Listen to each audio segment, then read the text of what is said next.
It can be but myself I crucify. Good one. Don't you just know there's a good one coming?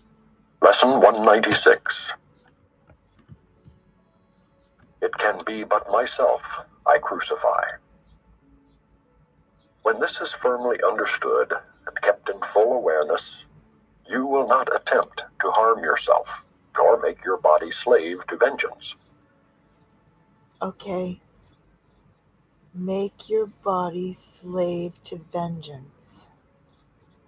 So my body is a slave to vengeance when I'm carrying hatred and judgment in my mind because I make unconscious guilt in my own mind that I have to pay the price for. It's a price for guilt. You will not attack yourself, and you will realize that to attack another is but to attack yourself. Wow. You will be free of the insane belief that to attack a brother saves yourself, and you will understand his safety is your own, and in his healing, you are healed. So, he's using the word attack here, and it's a big word. So this means in the world, we are going to come up across people that appear very angry, who appear manipulative, who appear all of those things, disapproving of us. He talks about the role of the accuser will appear as many in the text. And if we believe in that, we have engaged the ego in our own mind. So in the face of that, Jesus is asking us, if you pay close attention, to have a certain stance in the face of that. And it's not rejection, and it's not counterattack. Perhaps at first you will not understand how mercy, limitless and with all things held in its sure protection, can be found in the idea we practice for today.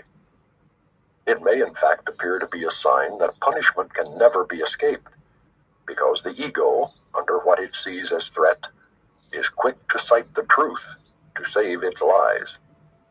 Yet must it fail to understand the truth it uses thus. But you can learn to see these foolish applications and deny the meaning they appear to have. Thus do you also teach your mind that you are not an ego. For the ways in which the ego would distort the truth will not deceive you longer. So the ego is very reactive. It's reactive to what it perceives as attack. And the ego will always attack back, thinking that it saves it. But it doesn't. It grows anxiety, self-hatred, sin, sickness, and death. You will not believe you are a body to be crucified, and you will see within today's idea the light of resurrection, looking past all thoughts of crucifixion and of death to thoughts of liberation and of life. Today's idea is one step we take in leading us from bondage to the state of perfect freedom. Let us take this step today, that we may quickly go the way salvation shows us, taking every step in its appointed sequence, as the mind relinquishes its burdens one by one. It is not time we need for this. It is but willingness. For what would seem to need 1,000 years can easily be done in just one instant by the grace of God. The dreary, hopeless thought that you can make attacks on others and escape yourself has nailed you to the cross. Oh my God. The dreary, great word. Isn't that a great word? Dreary. The dreary, hopeless thought that you can make attacks on others and escape yourself has nailed you to the cross. Perhaps it seemed to be salvation. It merely stood for the belief the fear of God is real. And what is that but hell? So when the ego believes that it's being attacked, the unconscious belief is that this is God attacking us. And then the ego launches an attack back. All insanity, because God created us in love as love. And that's the reality, one forgiveness lesson at a time, we are going back to. Who could believe his father is his deadly enemy, separate from him and waiting to destroy his life and blot him from the universe, without the fear of hell upon his heart? Such is the form of madness you believe if you accept the fearful thought you can attack another and be free yourself. Until this form is changed, there is no hope. Until you see that this, at least, must be entirely impossible, how could there be escape?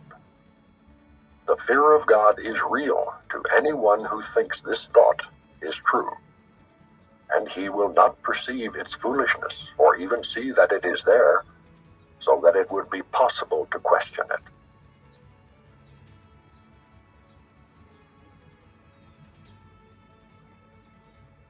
To question it at all, its form must first be changed at least as much as will permit fear of retaliation to abate, and the responsibility returned to some extent to you. From there, you can at least consider if you want to go along this painful path. Until this shift has been accomplished, you cannot perceive that it is but your thoughts that bring you fear, and your deliverance depends on you. Our next steps will be easy if you take this one today. From there, we go ahead quite rapidly.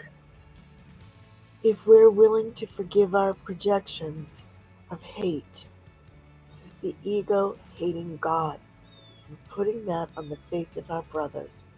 And if we're not in a state of appreciation for our brothers, we are in a state of hate. From there, we go on ahead quite rapidly. Rapidly. Sign me up. For once you understand it is impossible that you be hurt except by your own thoughts, the fear of God must disappear. You cannot then believe that fear is caused without, and God, whom you had thought to banish, can be welcomed back within the holy mind he never left. Wow. Salvation's song can certainly be heard in the idea we practice for today. If it can but be you crucify, you did not hurt the world, and need not fear its vengeance and pursuit. Nor need you hide in terror from the deadly fear of God projection hides behind. The thing you dread the most is your salvation. You are strong, and it is strength you want, and you are free and glad of freedom. You have sought to be both weak and bound, because you feared your strength and freedom. Yet salvation lies in them. There is an instant in which terror seems to grip your mind so wholly that escape appears quite hopeless. When you realize once and for all that it is you fear, the mind perceives itself as split.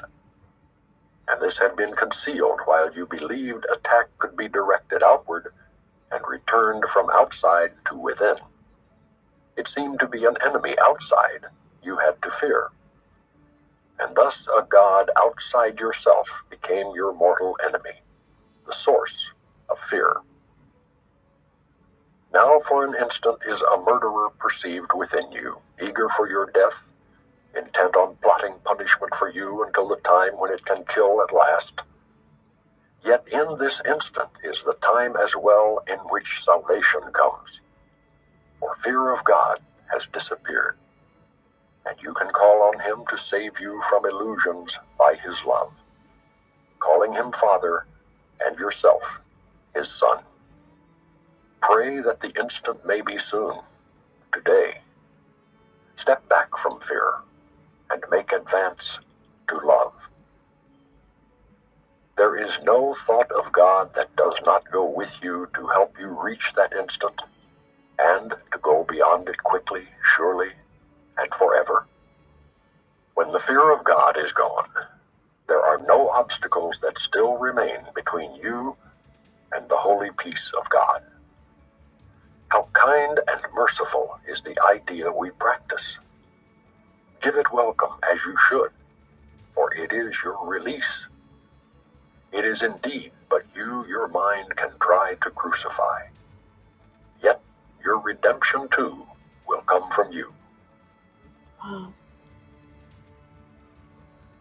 Whew.